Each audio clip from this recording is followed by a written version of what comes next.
Well, I asked, where's the beef? Let's call this for what this is. Oh my God! They are so hopelessly woke. How dare you? That is the intellectual capital of the left today. Give me a break. You are now watching the Daily Roundup.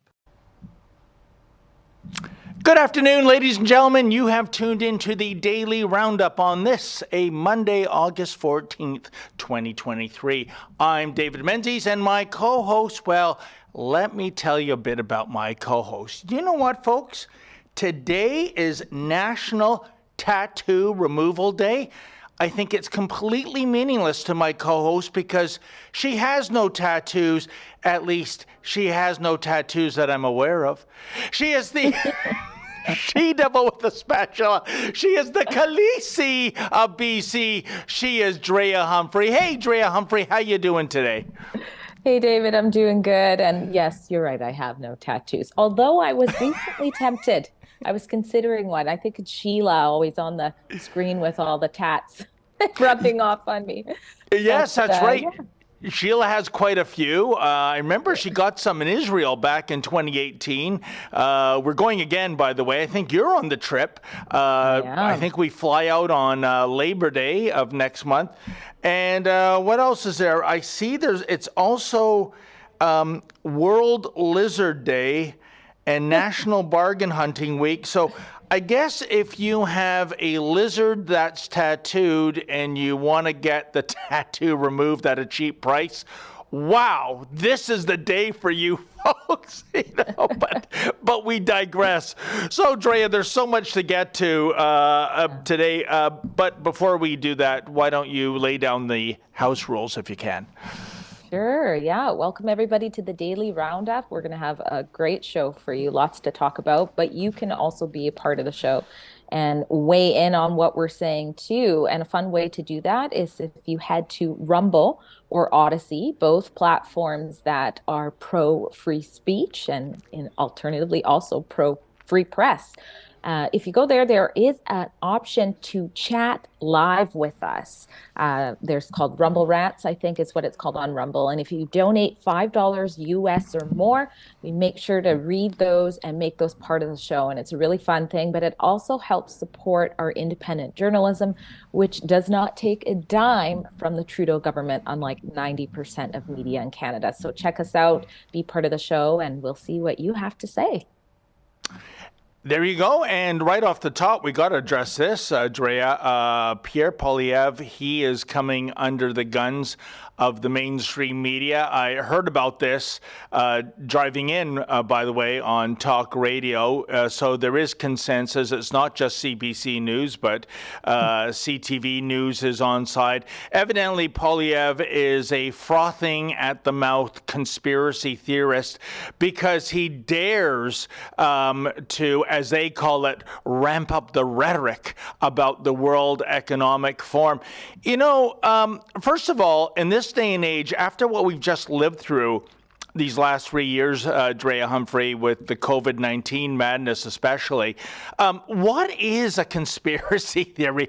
Because things I thought that would never happen, as we saw during the Freedom Convoy, you know, Canadians having their bank accounts frozen, millions of dollars in charitable donations to the Freedom Convoy being frozen, and an attempt to redistribute those funds to other leftist charities. That once upon a time would be a wackadoodle conspiracy theory of an economic variety. So when Pierre Poilievre speaks out against the World Economic Forum, if the World Economic Forum, you know, to answer the apologists, if it's such a nothing burger, if they don't influence government policy, and I think it's safe to say that they do, and it's really egregious because this is a non-elected, unaccountable body, then why do we have the World Economic Forum in the first place? I mean, I'm getting tired well, actually, it's perversely amusing, Drea, but, you know, the likes of Klaus Schwab, the head honcho at WEF, saying things like, give up your cars, meanwhile, he's getting a limousine ride Pride to the restaurant. Oh, and the restaurant isn't serving up crickets and mealworms, which Close wants us to eat. It's filet mignon. So I think the mainstream media should focus on exposing these phony hypocrites that think they're better than us and preach, do as I say, not as I do. I think Pierre Poilievre is bang on. And I can tell you this, as much as the mainstream media, Drea, is in a real fuss about this, you can ask independent candidates when they're out doing their barbecues, when they're out on the hustings, people do come up to them and say, why are we linked into this World Economic Forum nonsense? That is happening. So this so-called conspiracy theory, it's getting a lot of mainstream traction, I would suggest. Well, it's funny you say that because the first thing I notice is that even in CBC's headline, it literally calls them mainstream conspiracy theories. So they're acknowledging that this is just what the general public believes, maybe the silent majority. So even now they know that these are mainstream conspiracy theories. And you're right, it's just what comes true. I mean, you listed some of them, but what about, people were scared of being forced into some sort of camp, and we had COVID hotels, COVID jails. We saw that happen. And even vaccine mandates were a conspiracy theory. Out here in BC, our provincial health officer said they would be too divisive. They would never do it. I know other premiers did the same lie. So yeah, I think there's a saying, it says, what's the difference between truth and conspiracy theories? And I think it's about 6 months or something like that, which is pretty on. But yeah, lower down in that article, something else that's really funny about, state CBC media. It says conservative leader Pierre Poilievre has been hitting the summer barbecue circuit with ramped up rhetoric about debunked claims that the World Economic Forum is attempting to impose its agenda on sovereign governments. But note, they have no hyperlink on debunked claims. They just say it. They just say that it's debunked claims. They provide literally no evidence of it being a debunked claim.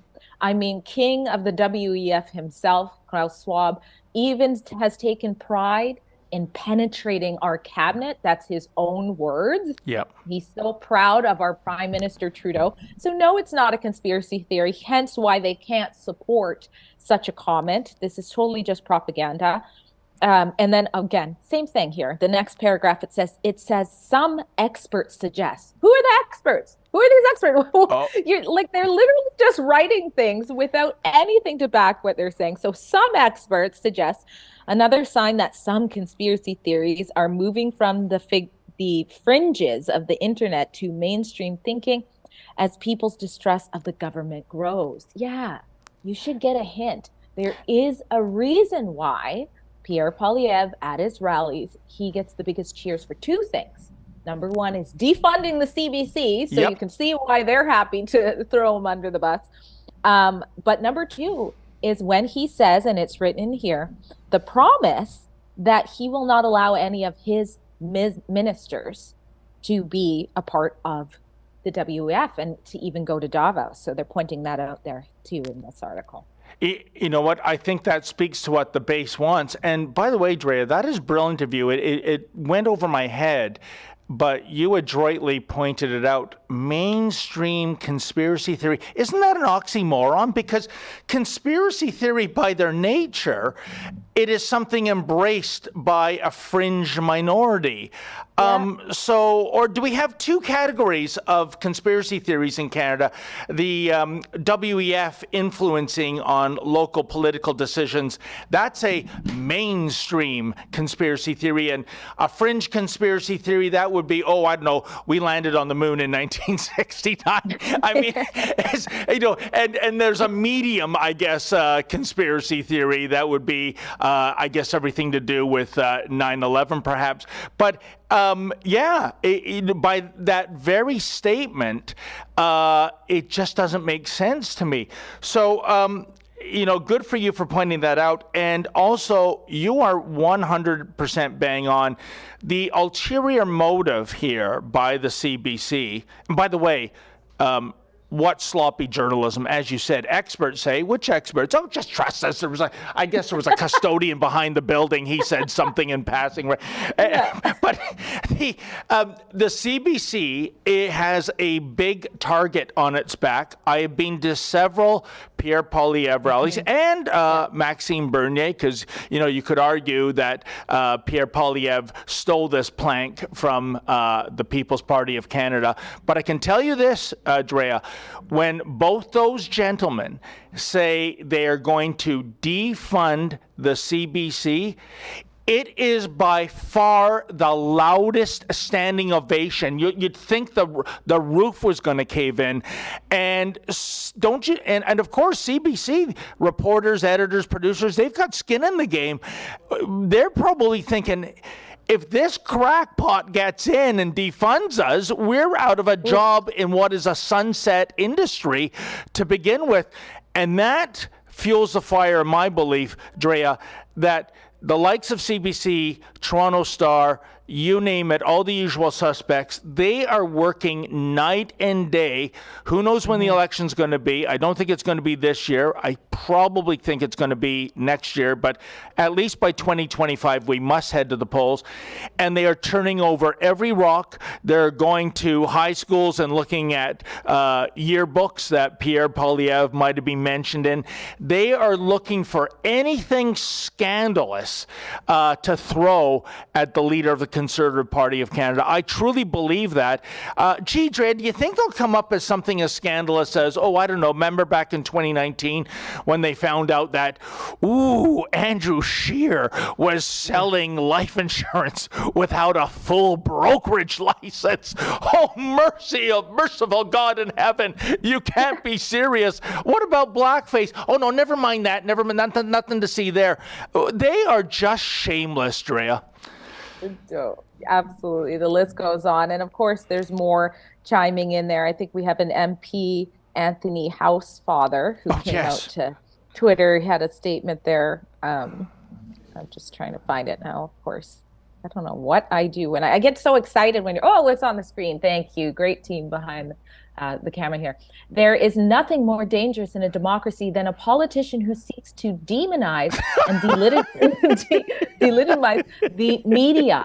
Okay, I'm sorry. Are you talking about Trudeau here or what? Because we've seen how he treats independent media.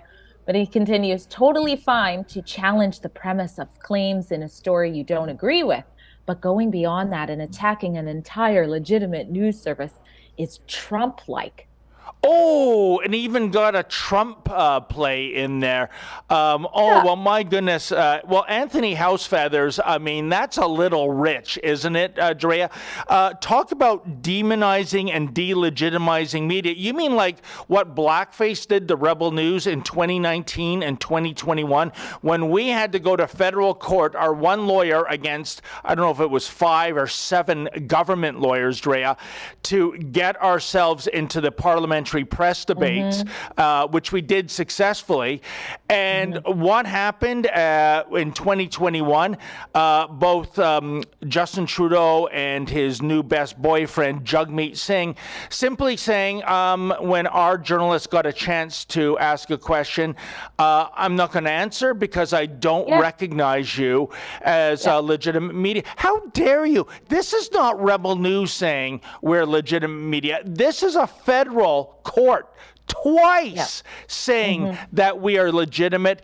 So you weren't giving them the middle finger to our reporters. You were giving the middle finger to Canadians from coast to coast to coast, because those were valid, good questions that were worthy of answers, and questions, by the way, that the mainstream stenographers, the trained SEALs, and the MSM aren't going to ask. And you blow us off like that? That is fitting into demonizing and delegitimizing media, wouldn't you say, Drea?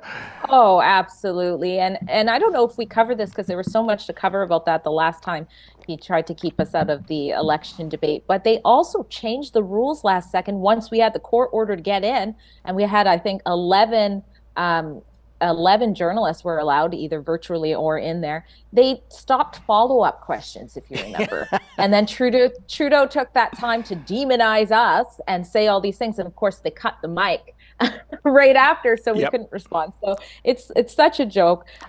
Pierre Poilievre has gone to Twitter and made a statement about these articles. And you're right, it's not just the CBC, it's all of the state preferred media. They all have similar headlines, all the same time.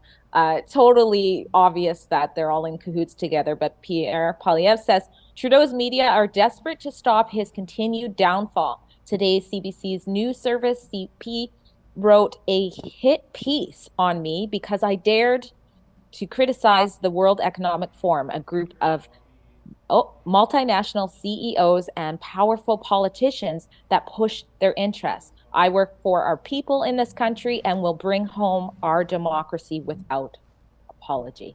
Well, thank goodness. And I hope that is what Pierre Poilievre will stand for going forward to whenever the election is.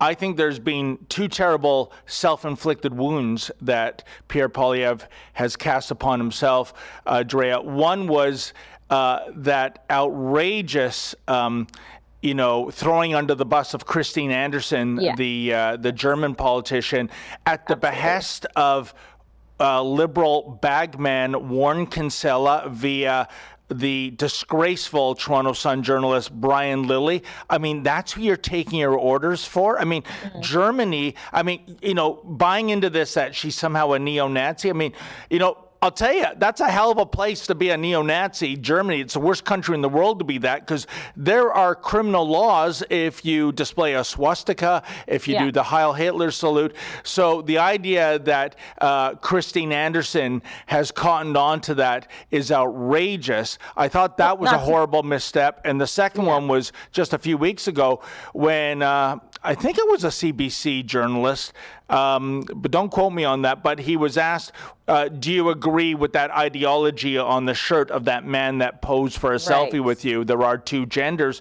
Well, this is how I would have answered it. I would have said, listen, with all the problems that our country is facing right now, serious problems that are affecting Canadians, I'm not going to go down rabbit holes and talk about nonsense like that.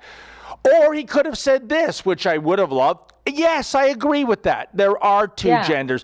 But to say no, and then next question, please. Again, Drea, why is he bending the knee to those that he's already stated, I'm going to defund you? And like I said earlier, they're working around the clock to dig up dirt on this man. Yeah. Don't play their game. Don't be weak like that. Hopefully we won't see anything more like that in the months and years ahead. I agree. The Christine Anderson was disgraceful. And of course she went and met with, their Black MP, Dr. Leslyn Lewis. She's such a Nazi, but and does that shirt say two genders? Doesn't it also say like I'm proud to be heterosexual or something? And that's another thing. I thought that's what it said. I could be wrong. It's been a while since I looked at it. What does it say? I can't really read it. But anyways, the whole point is the easy thing is, you believe in freedom of speech and expression, and this is somebody else's shirt. It's not his shirt. He's not wearing the shirt, and he believes that person is free to wear whatever they want to wear. They're not committing a crime by doing so, and that is, where you draw the line. And Drea, correct me if I'm wrong, but now sometimes, there's now you draw the line even before there in Canada, but anyway. Correct me if I'm wrong. Weren't we preached for about 3 years now? What was the phrase? Follow the science. Yes. Yeah. Yeah. Well, that's science. Two genders. You might think like Ash Davis, the male rugby player playing on a female team, that he's actually a male lesbian with a penis, no less. I guess that's gender number 197 and counting. But the fact of the matter there are two genders, and there was nothing wrong in that. It's backed up in science. Another reason why he should have just said yes. And I'll tell you, here is a free make it 7 figures of political advice for the Poilievre team, Drea, because you and I and the rest of the team, we see it playing out with school boards all across Canada. They become increasingly radicalized and woke.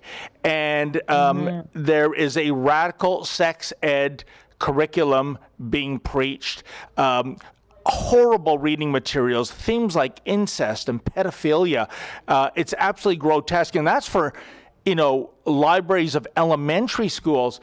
Now, I know education is a provincial responsibility, but a win for the Poilievre team, much like what you see Governor DeSantis doing in Florida, is taking a stance against what I call transanity, saying, you know what, even though this is a provincial bailiwick, a Poilievre government will reach out to the ministers of education and try to get a dialogue to rein in this radical, what I think is Marxism, Drea, in this radical trans sex ed curriculum. I'm telling you, there are more people in Canada than not that would applaud that stance. Yeah. Well, it's another agenda. He's speaking out about the WEF's agenda, and that's what we're seeing here with all of the stuff infecting the schools. You can separate LGBTQ+ people from that agenda. It's two separate things, and I would like to see him doing that. I think he's probably not, because he just thinks, that's a battle I'm not going to go to now if I want to win. I think that's what it is. I mean, right now they're grasping at straws from somebody else's shirt to, conspiracy theories that they say are debunked without showing evidence. So I personally think he's just being strategic in that. Yes, I would like to say otherwise, but you have seen some people come forward in power and, they don't do very well once they do it. So it's kind of like that. What do you think? Am I wrong for thinking that way, that maybe he kind of should be in it to win it and then hopefully stand up for it now? Because he knows this is a main concern, not just in his own voter base or that people he thinks might be voting for him. It's outside of that now. Drea, you're 100% right. And as always, the proof is in the pudding. We saw with Scheer in 2019 and O'Toole in 2021, when you try to be everything to everyone, when you try to peddle a conservative candidate as liberal light, it's a disaster. And we have seen the results. I mean, it's still shocking to me in a way, Drea, that with all the scandals the Trudeau Liberals are responsible for, they somehow got off the hook. And a big part of the blame, I'm sorry, is the campaigns that Scheer and O'Toole ran. Really not an alternative, but kind of more of the same.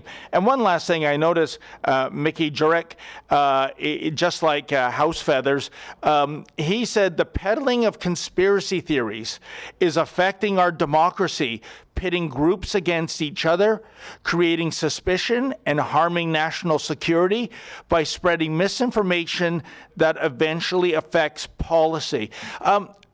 Drea, is he not talking about blackface here? I mean, I have never seen this country so divided, and I blame the Prime Minister on that. The peddling of conspiracy theories affecting our democracy? No. I think that was the invocation of the Emergencies Act affecting democracy, and the fact that Trudeau or his ministers, none of them would meet with the Freedom Convoy protesters, not even for 20 minutes, to hear what they would have to say. It's just, there's a psychological condition called projection, right? And it's where, say, you're a kleptomaniac, and I go, you know what, that Drea, I don't like her. She's a kleptomaniac. No, you're the kleptomaniac. You're projecting your bad qualities on somebody else. Exactly. This guy seems to be suffering from projection. Well, and conspiracy theories, again, to focus on how they're just misusing this, it wasn't even such a taboo thing before 2020. It just meant that you have a theory that there's a conspiracy. Sometimes there are conspiracies, but they are talking about things that are fact and calling them conspiracies. And the average person is starting to wake up about this in different ways. They did it if you were injured from the you-know-what. They pretended that was conspiracy theories. Now a lot of people know someone who was injured. They've done it in so many ways that in a way it's starting to work against them. Like, I think other people are starting to read this and go, oh my gosh, again, we're throwing that word around. They've done it with racists, misogynists, all the things that Trudeau has projected onto other people. People are waking up, so. Yeah, and thank goodness. And let's hope that the Conservative Party of Canada, whenever the next election is, they wake up too and don't go down that disastrous Scheer O'Toole route as well. Listen, Dre, we should cut for a break right now. On the other side, I'm going to give our audience fair warning. We got some videos from our beloved colleague Alexa Lavoie from the Montreal Pride Parade. I know it's August. I thought this ended on June 30th, but in any event, you might not want to be eating or anything because some of this footage is really disturbing, and somehow it's equated with being prideful of who you are. I don't understand it. Anyways, we'll see you on the other side of this break, folks. How in the world could such a small group of people with limited resources change world history? But in fact, that's happening, and it's the power of the truth. The truth is like kryptonite. Healthcare isn't in some sense working very well. Foster Colson is thinking about this. He's got a new company, an online healthcare platform called the Wellness Company. Telehealth company called the Wellness Company. The Wellness Company. The most popular product is the detoxification supplement that features nattokinase. Nattokinase is the only enzyme that we're aware of right now that dissolves the spike protein. Spike protein is loaded in the body with the COVID-19 infection and definitely with the vaccines. We've been completely accurate on the spread of the virus, early treatment, on the deficiencies in hospital care, and now the deaths that are occurring after vaccination. This is a human outrage, and it's occurring at the end of a hypodermic needle. Isn't it interesting? Natural substances combating this man-made disaster.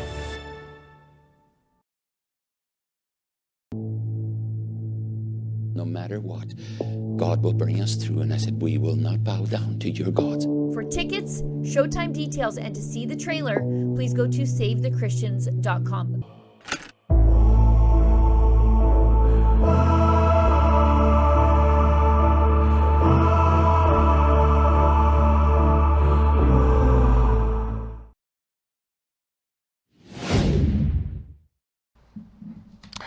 So, Drea, as I said, once upon a time, Pride Day used to be like, oh, I know, that insignificant event called Remembrance Day. It was just a day. And then it became a week. And then it became a month. And now it's a season. I'm wondering when the season ends. Is it all the way into summertime? Maybe it is a summertime season because, and I'm not even being funny here, I don't know how much of this happened in Montreal. It certainly happened in Toronto. This idea of getting fully naked in a public street where there are children, how is nudity equated with pride, Dre? And I'm not trying to be funny here or sarcastic. I've asked this question to people who put on these parades. I never get a straight answer, never. But do you have any theory? Like, if you were, a lesbian, would you celebrate pride in being a lesbian by going out onto the main street and taking all your clothes off and marching naked down the road? And if so, why would you do that? Can you explain this to a dumb square like me, Drea? Well, no, I can't, because it doesn't make sense to me either. The only thing that it does make sense is, perhaps some of these people are like engaging in voyeurism. They know kids are there. That's the other thing. If this wasn't an all adult, like a nudist beach or something like that, or what have you, where you're all adults and you're all whatever, but there are innocent kids, and that. And that's what's really creepy. And even just in the houses that are walking by, like, if you want to protect your kids' eyes, you have to keep them away from the window and stuff when it's hot outside. It's very concerning. And I think, well, what a time to be a pedophile these days. Oh, literally. You can just say it's your right. You can go peep on kids in a change room. You can walk around naked. I still remember that guy in the other video twerking for the kids in see-through white underwear. And people are cheering on this. Like, this is stunning and brave. It is sick and disgusting. And I feel so bad for the members of the LGBTQ community who just cringe when they watch this, because they think, now everybody thinks I'm this creep, No, I agree. When you might be just a gay couple, a lesbian couple living in suburbia, going about your lives, obeying the laws. And by the way, who cares what David Menzies and Drea Humphrey thinks? Here's the deal.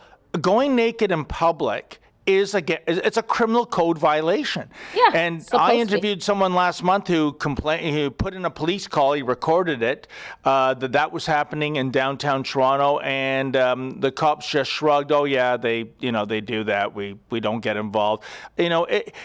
Not that I'm advocating this, but I'd really wonder what would happen if somebody got fully naked during, the Santa Claus parade, the St. Patrick's Day parade. I think it'd probably be gang tackled by the coppers, and with good reason. So tell me, Dre, I thought, the iconic illustration of Lady Justice, the sword, the scales, the blindfold, we're all supposed to be judged equally. Why is this community getting special consideration? Well, that is the $1 million question. It's the same question I asked, with the Black Lives Matter protests. Yep. Any other protests behaving like that, there would have been way more of a cut down. You have the peaceful trucker convoy. I mean, I know I'm going from US to Canada, but you have the peaceful trucker convoy, and look what happened with them. Trampled grandmas, Alexa, our very own Alexa, getting hurt for covering the story. Yep. The bank accounts being frozen. So yeah, I don't know. It's despicable, but it's what is part of the political agenda. It's serving that right now. Right. We do have some videos. I think I alluded to, I hope you're not eating lunch before the break. I don't think we're going to show some of the products that were being vended at this parade. It's really unnerving, but we do have some other video, including, I'll check with our producers. I believe we have somebody, it's not identifying as another sex or another gender, but as another species. I believe a dog or a cat or something. Hey, why not? Anything goes. And also, looks like the CBC, they're so all in on this diversity. Drea, not only do they cover the parade glowingly, they actually march in the parade too. Why don't we check out some video clips of the madness Alexa Lavoie witnessed firsthand in Montreal last weekend?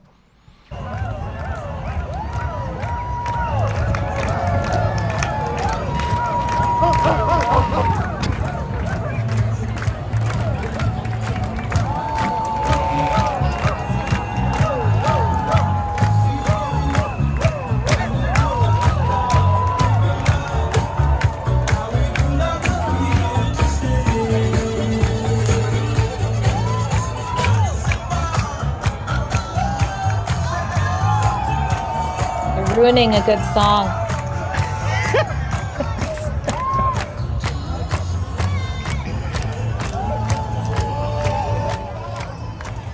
Yeah, it's your fetish. Like, they're just walking around showing their fetish. Like, what does that have to do with anything? Unbelievable. Drea, when I see those images, all I can think of is that super disturbing scene from Pulp Fiction where they get the gimp out of his cell. And I can't go into the graphic details. Anyone that's seen Pulp Fiction knows what I'm talking about. But these are people, I guess they're pretending to be dogs or cats. Wearing barely any clothes, some of them wearing what looks to be bondage wear. I got to say this about these pride parades. They're incredibly boring. So much of it is just people walking along, waving. There are no spectacular floats. There's no marching bands. There's no clowns juggling stuff. I thought that community was really super creative. And yet you go to a parade, it's just a bunch of half-naked dudes walking down Main Street with a dog mask on. What is this? Yeah, no, I have friends, like gay friends, they said they stopped going because it's just too gross now. It's literally just like, what is going on? This has nothing. And also they point out we have equal rights too. Like, what are we even protesting about? We can get married, we can do everything anybody else does, my friends. So, yeah, I don't know. No, you're right. And as I've stated before, I think going back to yesterdecade, the gay community, they were advocating for tolerance and acceptance, as well they should. They shouldn't be stigmatized and demonized. But now I think the lunatic fringe has taken over, Drea. Yeah. And it is people on that fringe that are demanding affirmation. And if you do not stand on an apple crate and clap at half-naked men walking down St. Catherine Street with a dog mask on, you are, I don't know, a homophobe, a transphobe, a species phobe, a dog phobe, a cat phobe, you name it. And perhaps you should be criminally charged. I mean, that's how crazy and radical these people have become. So, I think to answer your question, what is the point of it now? Because it's completely illegal to discriminate against anyone from that community.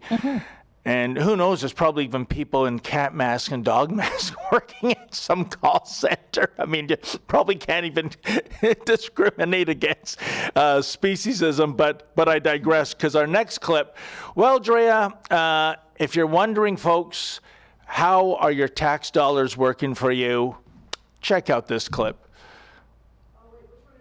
Oh, it's the CBCers, guys. Yeah. Oh, that was just B-roll? Oh, I hear them in my ear. You're just hearing Oh, there them. we are. Okay. There we go. Oh, that was them. They're like totally participating in it, not even just like cheering on the side, hey? Yeah, and they've altered their logo with the de rigueur, 18 million colors. And these are all, I know what you're saying, folks. It just looks like a bunch of people, I don't know, walking into a sports stadium. No, those are all CBC employees. And again, I'm kind of offended, Drea, because our tax dollars are ultimately propping up that. I guess we have to file another FOI. How much did it cost to get all those logos made? I don't know if that's a CBC van or it's a rental. But this is not the role of the CBC. And in fact, when you see stunts like this, I think they're throwing gasoline on the fire for Mr. Poilievre's pledge to defund this entity.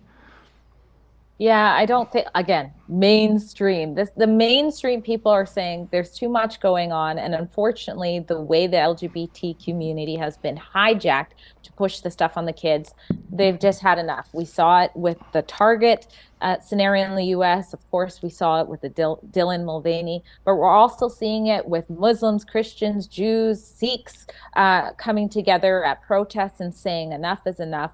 And so when you see the CBC, the news that is supposed to be impartial on this, marching and participating in the parade in August, I thought Pride Month was over, but I guess, they're holding true to the whole Pride season that our government, tax-funded government, is also saying. So, yeah, I don't think it's working in their favor at all.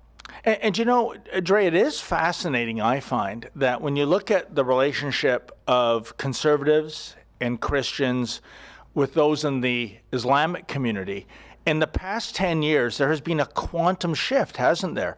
I would argue there was a bit of a distancing with those communities. 9/11 still fresh in the minds of many some 10 years ago. But now there is a unification, and it's based on, I believe, what's happening primarily in our schools. The radical sex ed curricula, radical transgenderism, pornography, yes, pornography in school libraries. And so you see Christians, conservatives, those in the Islamic community, as you mentioned, the other groups, Hindu, Sikhs, Orthodox Jews, they're saying, no, this is wrong. We're taking a stand against this. It's going to be very interesting. I know there is plans. It's being billed as a 1 million-man march in Ottawa next month. BC too. In BC as well, eh? Okay. And I'm hearing Alberta. So July 20th is, I believe, the day for that. Sorry, September 20th, I guess. Sorry. Yeah. Sorry. Yes. So we'll watch with anticipation. We'll certainly cover these marches. So it'll be interesting to see, what transpires. Now, I also notice Well, we talked about the CBC getting involved. Well, knocked me down with a feather. Do we have this video, guys? The Jagmeet Singh, Melanie Joly, Stephen Guilbeault. Yeah, so your elected representatives, they were out in full force too. Let's check this out. There they are.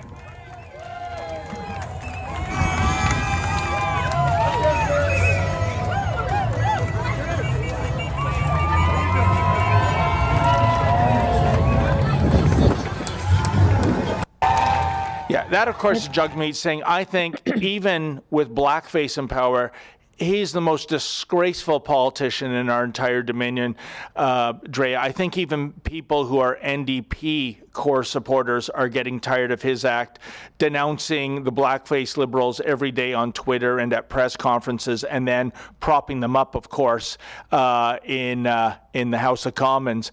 And here we have, I believe, is that Melanie Joly and Stephen Guilbeault? Yeah. Yes.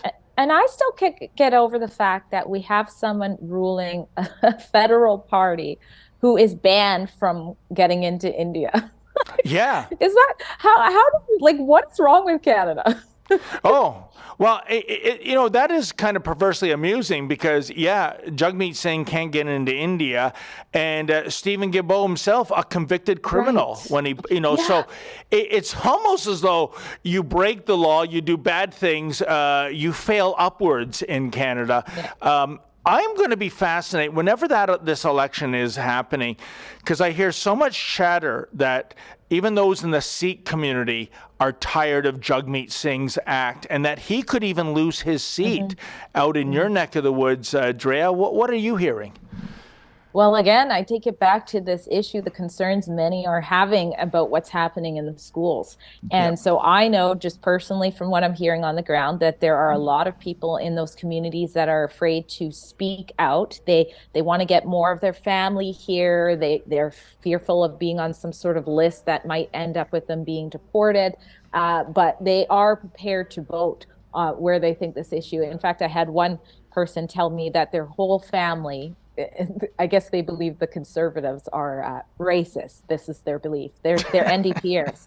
They're NDPers, but they said, my entire family is voting Conservative this time around because we'd rather vote for racist policies over perverted ones. So, they think they're voting. But you know what? I'll take it. but this is how people are thinking. And so if this is their, the sword they're willing to fall on, then the Liberals are not unacceptable, and so is the NDP party. Wow. So. Talk about a backhanded compliment, but you know what? At the end of the day, a vote is a vote, and I'll take it. And one last thing on this file, not the Montreal Pride Parade, but under the heading of LGBT and feminism.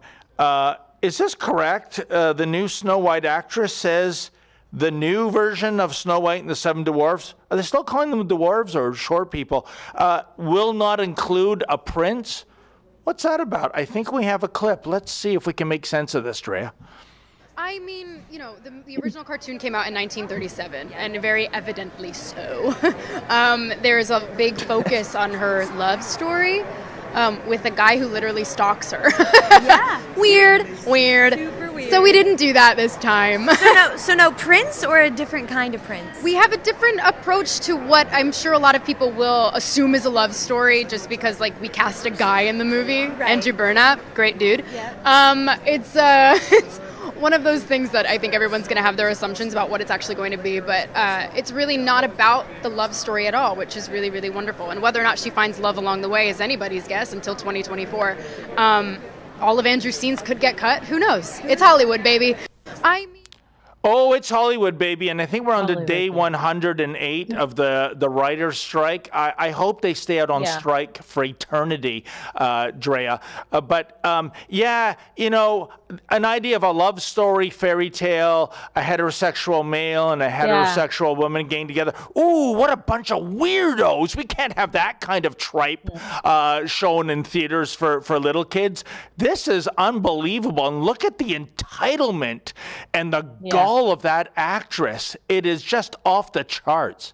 It makes you want to scratch your skin off. But, on the one hand, I'm not a huge fan of Walt Disney. They've done some weird things. I won't get into conspiracy theories, but they've done some really weird things. Like I remember the Lion King falling and it's spelling sex in the air. Like it's a little bit weird, some of the videos. So I'm not totally opposed with them going woke and getting broke, but it is infuriating that we're seeing over and over them sort of taint these classic stories like Snow White and change them and wokeify them. And didn't they say Snow White's skin was white as snow? And now you have someone who doesn't even match the character. So we're seeing that with, Cleopatra and everything.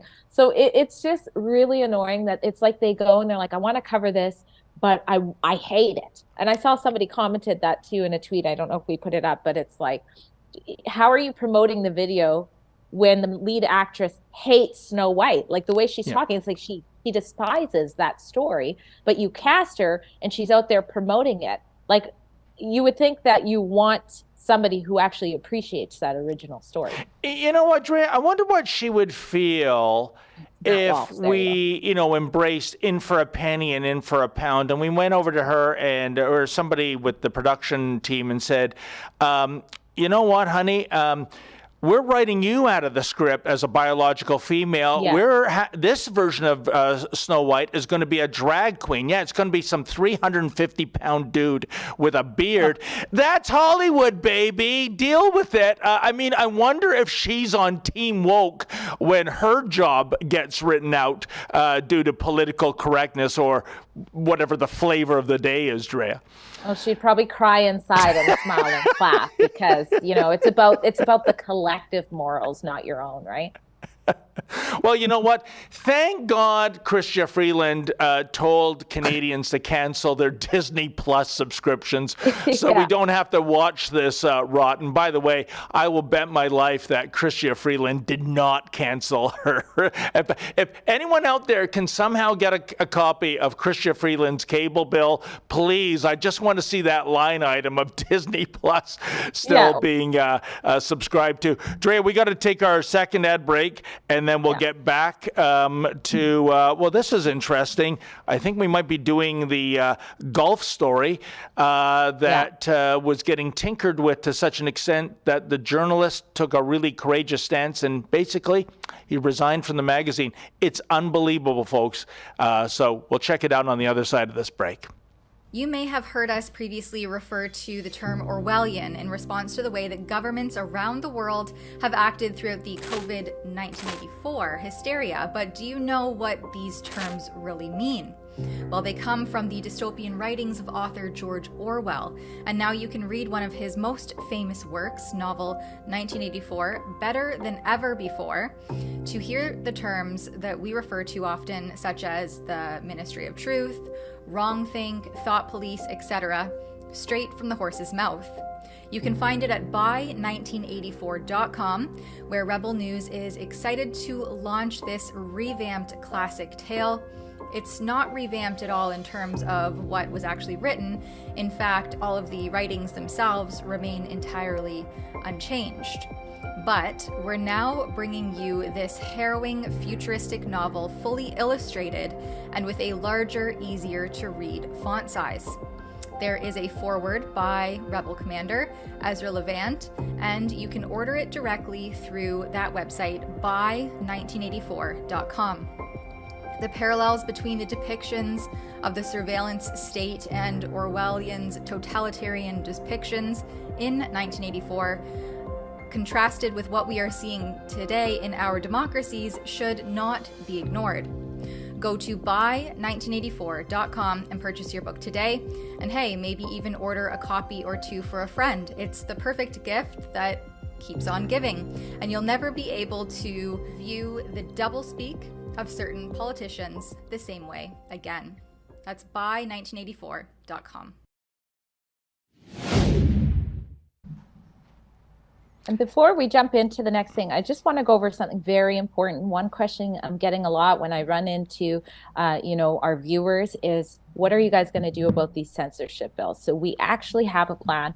Can we put the website on the screen, and I'll just walk you through. Some of you are already, of course, experiencing that, but we're facing an imminent threat, a planned blackout of all news content in Canada. It's coming to Facebook and Instagram, threatening to silence Rebel News and those who depend on us to get the other side of the story. The cause, as some of you know, is Trudeau's new censorship law, Bill C-18, which demands social media companies pay news outlets for the news stories their users share on the platform. It's a shakedown of sorts and a desperate attempt to keep the mainstream media afloat. It seems the billions in taxpayer subsidies just aren't enough to keep the country's propagandists in business. But Meta, Facebook parent company, has chosen to block Canadian news content rather than to comply, Rebel News included. So many of you are already, you've lost your access and ability to access our Facebook and Instagram pages, but the blackout will soon affect everybody in Canada.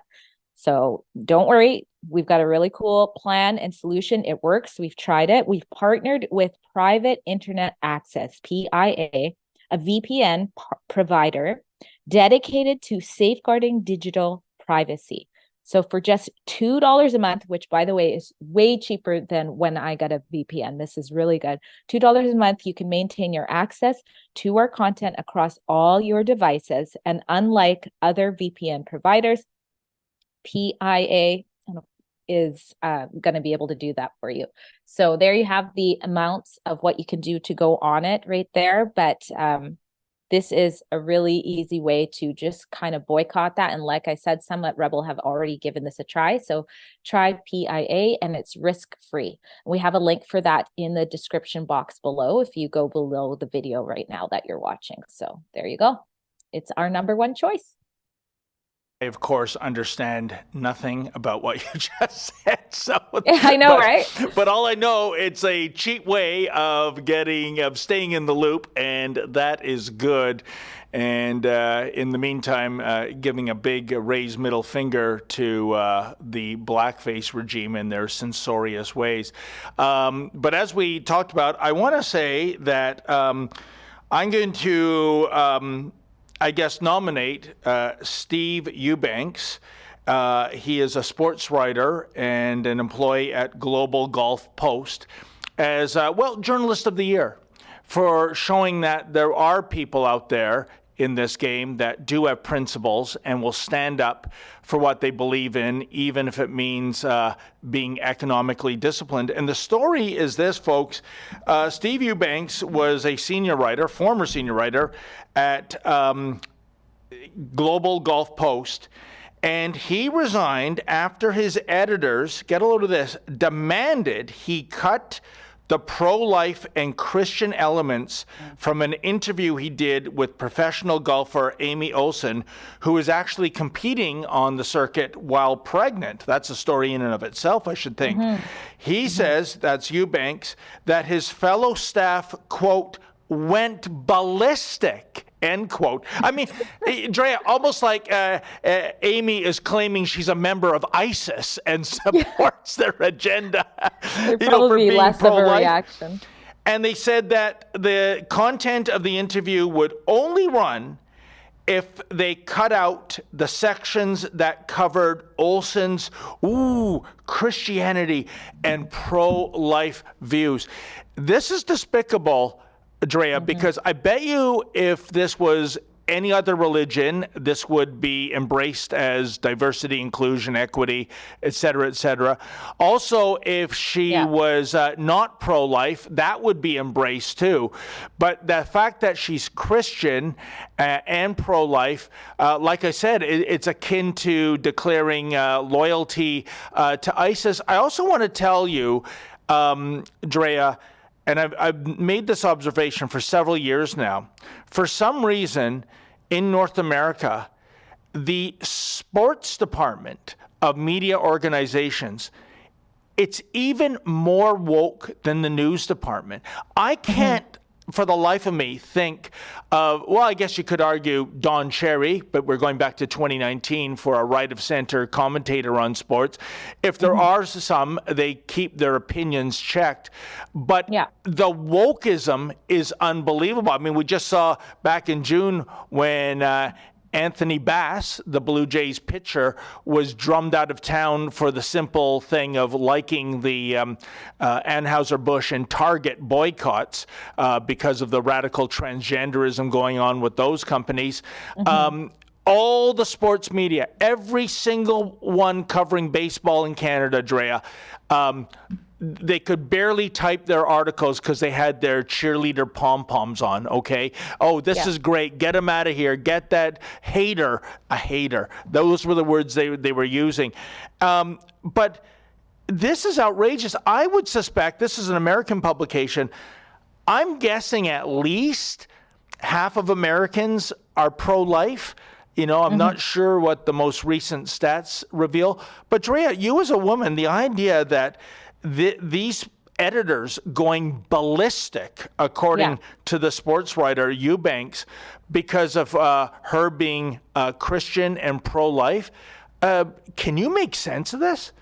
No, well, I mean, I'm not surprised, but no, it doesn't make any sense. I mean, one of the things I love about Rebel News is, you know, we always try to get the other side of the story. Sometimes, many times, they don't want to talk to us. But when they do we cut out their opinions because the reporter or, you know, maybe somebody at the top of Rebel News, Ezra or something, disagrees with it? No, absolutely. We love when we get the other side to show it, and we give them a long you know, period of time to talk so that people can actually hear their train of thoughts. And I often say thank you so much and shake hands after when I get that. But there's no surprise here. Eubanks was given the opportunity to select whoever he wanted to do the story on. And like you said, it's a story that she is going to be 7 months pregnant while competing in this. So naturally he picked that. I thought it's like, yay, women, you know, here she is competing at 7 months pregnant when, you know, many women, myself included, you know, just wanted to fall asleep and eat Haagen-Dazs ice cream when I woke up. So he picks her and asks, you know, about this. And she mentions in there that she finds it a little bit ironic that, you know, a year ago today, there was the ruling with Roe versus Wade, and many of the people that she's, you know, in the field with were outraged about that. But now they're celebrating her for being pregnant and, you know, keeping and continuing on with her life. So that's kind of how that popped up when he's interviewing her. So to cut something, you know, that's a really good question that you want the people to hear the answer to, and then to be ordered to cut it out because it doesn't align with the outlet is horrible. That's not journalism. And so, yeah. You know what, Dre, what you said is very profound, because essentially the news peg, why you're doing a profile of Amy Olsen, is because she's 30 weeks pregnant and competing at the highest level of women's golf, which is incredible, I think. Yeah, but absolutely. What Eubanks did is, in his profile of Amy, he is just merely passing on statements of fact, i.e. she's Christian, i.e. she's pro-life. He's not editorializing. He's not saying, you know what makes Amy Olsen great? It's not that she's competing while pregnant. It's because she's pro-life and Christian. He's just mentioning it. And for these woke jerks to go ballistic, in his words, over the use of factual statements, you know, this is, it's actually scary who is in the media right now. And keep in mind, you know, if the newspaper or a media outlet, if it was a department store, the sports department, that's the toy department. It's supposed to be about fun and games, but it ain't, I'll tell you, Drea. It is so uber woke. And I guess I'd love to hear theories from anyone in those industries, how it got that way, that merely the statement of fact that this pregnant golfer is a Christian and is pro-life, this is reprehensible, and the story cannot run unless it's taken out. And I'll tell you, like I said, good for Mr. Eubanks. This is a hard racket right now. It's a sunset industry, journalism. And for him to say, you do that to my piece, I'm out of here, and he's evidently resigned. I really hope there's some credible, moral media organization that picks up this right. Maybe Rebel. Maybe we have to start Rebel News Sports as a counter to all the toxic wokeism out there. But what a despicable story indeed. Well, it's sad that there actually is another side of the story now in something like sports. Like, it shouldn't be that. It should just be that you tell it like it is. But everything is getting so affected or infected with wokeism that even in sports now, you don't know if you're getting the full interview. And this is something to concern everybody, whether they're Christian or pro-life or not, because we're seeing this over and over. I know many a times when I interview someone, they'll say, I did this interview with CBC. I did the same interview. I spoke with them for 45 minutes and they never put any of it up. So the amount of stuff people are not seeing is a problem on all of the issues. Yeah, and you know what else it speaks to, Drea? I've always said if there's one thing worse than censorship, it's self-censorship. And you got to wonder how many people in the media say would be doing a story about a pregnant golfer on the LPGA tour and saying, you know what? I better not mention this pro-life stuff. I better not mention this Christian stuff because I know my editors are going to freak out. So I'll just focus on something else, like, I don't know, what her favorite color is or what kind of car she drives or whatnot. And the fact that we here in Canada are funding this, right? I know this is not a Canadian media organization, but the fact that we're funding journalists to be self-censors. Hey, you don't need blackface censoring you when you've got such trained SEALs. They do it for themselves. That's scary. Exactly. Wow. Well, you know, Drea, we're running out of time here. I got to ask you, do we have any super chats?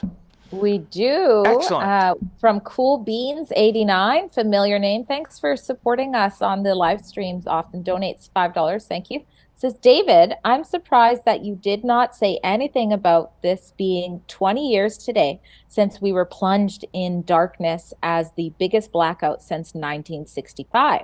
I'm not even sure about this. So. Yeah, no, that was an incredible blackout. It started, I believe, in Ohio. It was 20 years today. What can I say other than the fact that I was a very lucky person that day because when it happened, I was on my bicycle, and that was a good vehicle to be driving because every single traffic outlet, traffic light, I should say, went out. But, you know, all I can remember were the good things that happened, thankfully, because in a sense, this was a good news story in the face of a very bad situation. And that was the number of people, Drea, just common folk pulling over, standing at an intersection, directing traffic, because it was overwhelming. It was look at that picture. You don't see a single light on. That's the skyline of Toronto. Every single intersection was blacked out. And, like all tragedies, you see the worst of people and the best of people. That was certainly the best of people. And I also love the fact that people would pull up. I saw one guy near the intersection where I live, and there must have been about 30 bottles of water. So people were given this volunteer traffic cop water so he wouldn't get dehydrated. And also, for a brief time, because there was no air conditioning, because there were no lights, because there were no video games to play or TV, it was almost like the old days. You went outside because it was a very hot, humid August day. I remember that. And neighbors started chatting with one another. It was like the old days when you didn't even have air conditioning. It wasn't invented yet. There was a veranda, and you'd invite the neighbors over for some lemonade. And it was all, in the sense of cooling down because it was cooler outside the house than inside the house. And so you got to know your neighbor. And, there was some camaraderie that was established. Of course, all that went away in Toronto once the power came back on, Drea. So don't get me wrong. I don't want to pose this as like a Pollyanna tale of the day Toronto began. But those are my experiences. Yeah. So and thank goodness nothing like that's happened again. 50 million without electricity. I read on that headline. Oh my gosh. We have another one from C. Lancaster 13, donates $5 as well. Thank you very much. Said, could the WEF be considered the I think that's a typo, works missed successful terrorist group with their globalist agenda. Either I don't know what it is. Well, I mean, we can't go there yet, but it's definitely has its own interests. It doesn't have our interests at heart. It has a globalist interest at heart. And again, their apologists will say, look, they really have no tangible power, which is true. I mean, you can't have Klaus Schwab saying, I hereby decree that Canada is going to go back to the imperial system and ditch metric. That can't happen. However, what we do know, Drea, is that Klaus Schwab and his acolytes have the ears of the most powerful men and women on the planet. And when they are sitting down for dinner, and it's not crickets and mealworms, it's the best steak imaginable, you don't think they're, lobbying these powerful entities? Of course they are. That's the very reason for having these meetings in places like Davos. So, there is no tangible power, but they are indeed influencers, and we should be wary of that. Absolutely. I think that's all we have for live chats today. Well, there you go. Okay, well, folks, thank you so much for tuning in, and especially for those who gave us a super chat. That's how we keep the lights on here. And my thanks to Olivia and Efren, our super producers. I believe I am back here tomorrow. It's either going to be a Tamara Tuesday, or because Alexa's in town, we might have to put Tamara on the bench and have Alexa jump in live and in person, and she can give you all the nitty-gritty details, whether or not you want to hear about them, of the Montreal Pride Parade. In the meantime, as always, stay safe and stay sane. You say you'd require municipalities to increase housing construction by 15%. The municipalities are under provincial jurisdiction. Yes. How would you do that as the federal government? I would make it a condition of federal infrastructure money. So the federal government spends tens of billions of dollars on municipal infrastructure. And I will link those federal dollars to housing completions. Let me just talk about the rationale briefly. The reason our housing is so expensive is because we're the second slowest place in the OECD to get a building permit.